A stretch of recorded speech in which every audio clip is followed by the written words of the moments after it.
መማር ብቻውን ስኬታማ አያደርግም። እውነት ነው። መማር ብቻውን በተለይ በዚህ ጊዜ ስኬታማ አያደርግም። መማር ብቻውን ለምንድን ነው ስኬታማ የማያደርገን? 4 ምክንያቶችን በዚህ ቪዲዮ እናካፍላችኋለን። ሊቅነቶች ነን። እስከ መጨረሻው አብራችሁን ቆዩ። ተምረሻል ጀም?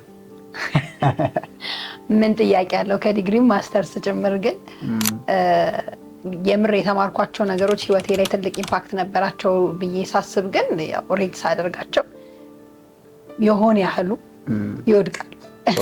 በመማርሽ ብቻ ስኬታማ አልሆንሽም። ከዲግሪም አልፎ ከማስተርሱም እንደ ፒኤችዲም ያው ልቀጥይ ይቻላል። ግን ቤተሰቦች መማር ብቻውን ስኬታማ ያደርጋል ወይ? በዚህ ዘመን ኮሜንት ላይ ሀሳባችሁን አስታውቁን። ለምን ስኬታማ አያደርግም? እኛ ደግሞ 4 ምክንያቶችን በዚህ ቪዲዮ እናካፍላለን። ጀሙም ያው ተምራለች ዲግሪዋን ማስተርሷን፣ እኔም ተምሬያለሁ ዲግሪዋን ማስተርሷ ላይ አልደረስኩም። እኔ በቃኝ ነው ያልኩት ዲግሪ ላይ። ለምን የትምህርትን ጥቅም ምናምን በደንብ እያየው እየጠናው ስለመጣውና ለምንድን ነው መማር ብቻውን ስኬታማ ማያደርገን? 4ቱ ምክንያቶች ጋር ስንመጣ የመጀመሪያው መማር የሚሰጠን የቅጥር ሜንታሊቲ ነው። የኢምፕሎይ ሜንታሊቲ አይደል? ምንድነው ቤተሰቦችሽ የሚሉሽ? ያው ጥሩ ግሬድ አምጪ፣ በጥሩ ተመረቂ፣ ከዛ በኋላ ጥሩ ቦታ ትቀጠሪያለሽ። አለቀ በቃ። መማር የሚሰጠን ጋራንቲ ያንን ነው። ስፔሻሊ ትራዲሽናል ትምህርት ነው የምናወራው። ይሄ ሃይ ስኩል ዩኒቨርሲቲ ምናምን ገብተን የምንማረው እና የቅጥር ሜንታሊቲ ነው አእምሮሽ ውስጥ የሚያሰርጸው። አሁን ላይ ደግሞ በዚህ ዘመን በቅጥር ስኬታማ ሀብታም ህይወትን መቀየር ይችላል? ሊትራሊ ኢምፖሲብል የሆነበት ጊዜ ነው። አይደለም ህይወትን መቀየር፣ መኖር ሰርቫይቭ ማድረግ አይቻልም። እኔ እንግዲህ በቅጥር በነበረበት ጊዜ ጊብሰን ነበረ ማስተምረው ባይ ዘ ዌይ እና ታውቃለህ ካንተ ጊዜ እና ጊብሰን አስተምር ነበረ። በዛ ጊዜ ኦልሞስት 2800 የተጣራ ነበር እጄ ላይ የሚደርሰው ደሞዝ። ዋው ያንቺ አሪፍ ነው። እኔ እኮ 1800 ምናምን ነበር። ወርክሾፕ ኢንጂነሪንግ ወርክሾፕ ውስጥ ነበር የምሰራው። ሜካኒካል ኢንጂነር ተብዬ 1800 ሺህ ነው። ግን በወር ነው? አዎ በወር። በአንድ ወር? አዎ አንድ ወር ሙሉ ሰርተህ 1800 ብር ነበር የምታገኘው? አዎ ግን የዛኔ ብሩ ትንሽ ቫልዩ ያለው ቢሆኑ ግን በጣም ትንሽ ነው። በሰዓቱም በጣም ትንሽ የሚባል ክፍያ ነውና በጣም እና በዛ አይነት ክፍያ ውስጥ ህይወትን መቀየር፣ ቤተሰብን ማስተዳደር፣ ራስን ማስተዳደር፣ ህይወትን መለወጥ ኢምፖሲብል አይደል? እኔም በዛ ሰዓት ተከራይቼ ምናምን የምኖር ቢሆን ኖሮ ሊትራሊ መኖር አልችልም ነበረ በዛ ብር።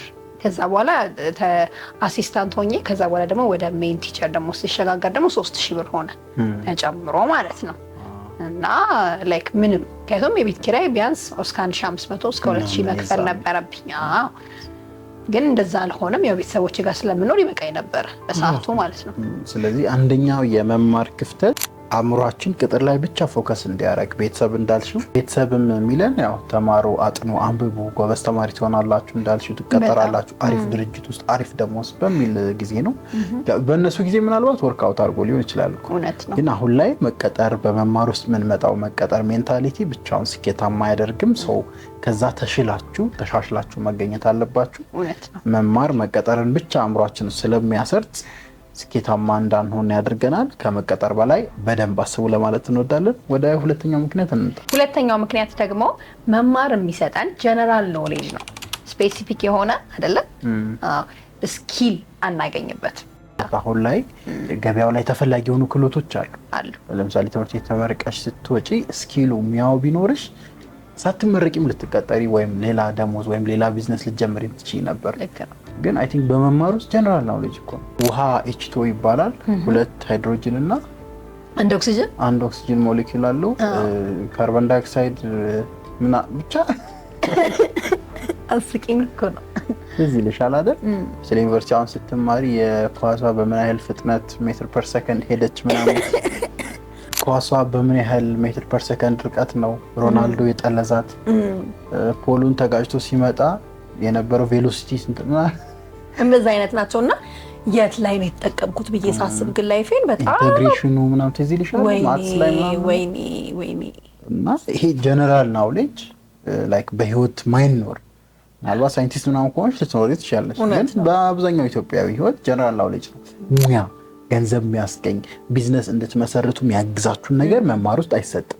ይሄ አሁንም ስቲል ባይዞ ያለ ነው። አስተማሪ ከሆንክ እኮ ሊሆን ይችላል እኮ ሊጠቅመህ ይችላል እኮ ግን ከዛ ውጭ የሆኑ ሙያዎች ላይ አይ ዶንት ኖ እኔ እችቶን እንደው እንዴት አድርጌ ተጠቀምኩበት ብዬ ሳስብ ምንም እንዴት ኬሚካል ፎርሙላ ምናምን ሲሸመድድ ምናምን ያሳለፍነውና እሱኛው መማር ለህይወታችን አይጠቅመንም፣ ስኬታማ አያደርገንም። የተወሰኑ ነገሮች ልንጠቀምባቸው እንችላለን፣ ግን ስኬታማ መሆን ህይወትን መቀየር ቤተሰብን መቀየር ስናስብ በዛ መንገድ በፍጹም አይሆንም። ስለዚህ ሁለተኛው ምክንያት መማር ስኪል የሚያስከፍለን ገንዘብ የሚያስገኘንን ስኪል አይሰጠን፣ ወደ ገንዘብ የሚገባ ነገር አያደርገንም። ስለዚህ መማር እዚህ ጋር ፌል ያደርጋል ማለት ነው። ስለዚህ እናንተ ስኪል ወይም ሙያ ማዳበር መማር ካስፈለገ ሙያዎችን መማር እንጂ ጀነራል ናውሌጅ ማጋበስ ቫልዩ ያለው አይመስለኝም።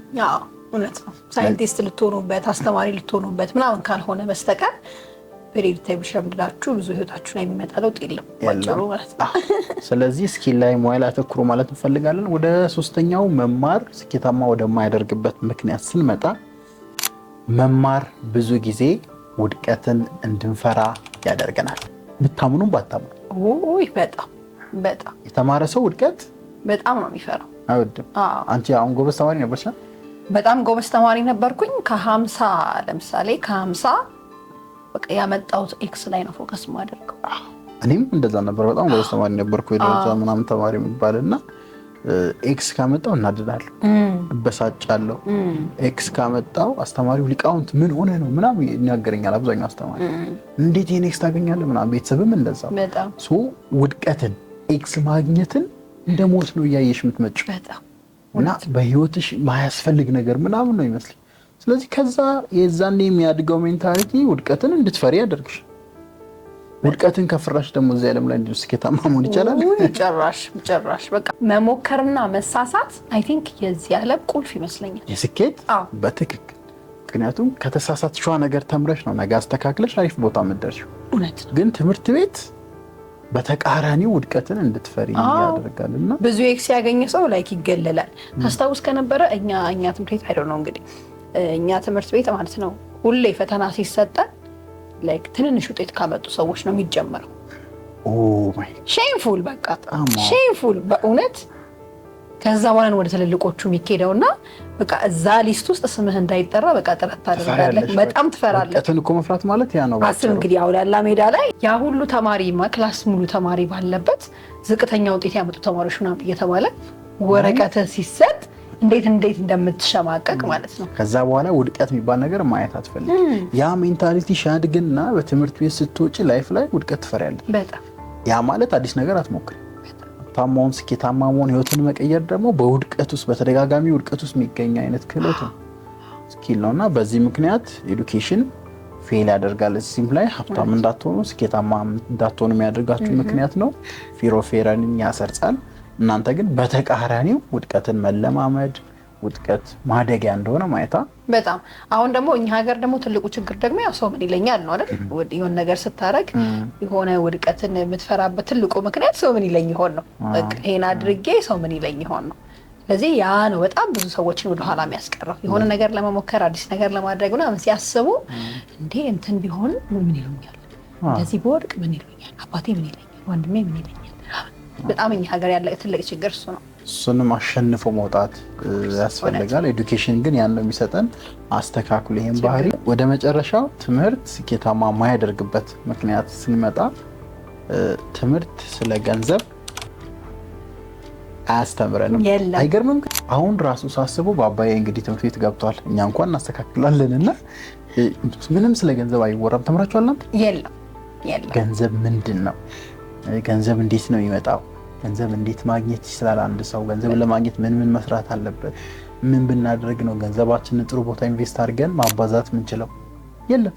እኔ ግን እኮ ኬጂ ላይ ራሱ መማር ያለብን እሱን አይመስልህም? ግን ህይወት ላይ እንዲህ አስፈላጊ የሆነ ነገር እንዴ የምትተነፍሰው እኮ በገንዘብ እኮ ነው። በቃ ሊትራሊ አሁን እንዲህ የስንቶችን ህይወት ከፍም ዝቅም ያደርግ ትልቅ ቫልዩ ያለው ነገር ቢኖር ገንዘብ ነው። አዎ ኬጂ ላይ ቁጭ ብለህ መማር ያለበት እሱን ነው። በቃ 20 ምናምን ዓመት ትምህርት ስትማሪ ስለ ገንዘብ አትማሪ። ጭራሽ ብሶ ምንድነው የሚያሳዩሽ? ሴቭ ማድረግ ምናምን ምናልባት ትንሽ አይደል?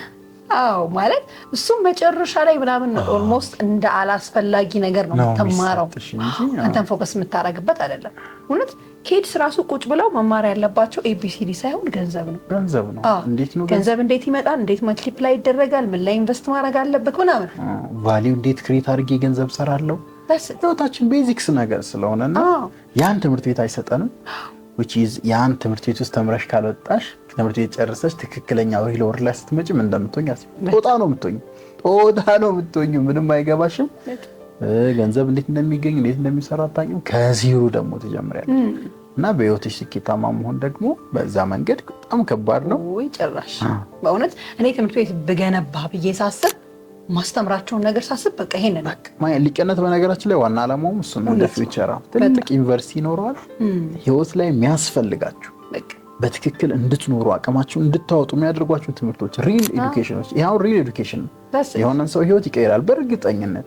ምክንያቱም አብዛኛው ሰው ስቲል ተምሬ ብቻ ስኬታማ ሆናለሁ ብሎ ነው የሚያስበውና እነዚህን 4 ምክንያቶች ትምህርት ቤት በእነዚህ 4 ምክንያቶች መማር ስኬታማ አያደርግም። ስለዚህ ከመማር በላይ እነዚህን 4 ምክንያቶች አውቃችሁ ከትምህርት ቤት ውስጥ ራሳችሁን አስተምራችሁ እየተማራችሁ እነዚህን ግን ሪል ሀብታም የሚያደርጓችሁ ውጤታማ የሚያደርጓችሁን እውቀቶች መማርና አእምሯችሁ ውስጥ መጨበጥ አለባችሁ። ምንም ጥያቄ የለውም። ጥያቄና መልስ የሌለው የሚል መልእክት እናስተላልፋለን። የዛሬው ቪዲዮአችን ይህን ይመስል ነበር። እናንተስ በመማር ውስጥ የምታውቁት ምክንያት ስኬታማ የማያደርግ ምንድን ነው? ኮሜንት ላይ አሳውቁን። በቀጣይ አስተማሪ ቪዲዮ እስክንመጣ ሊቅነቶች ነበረን። እናመሰግናለን።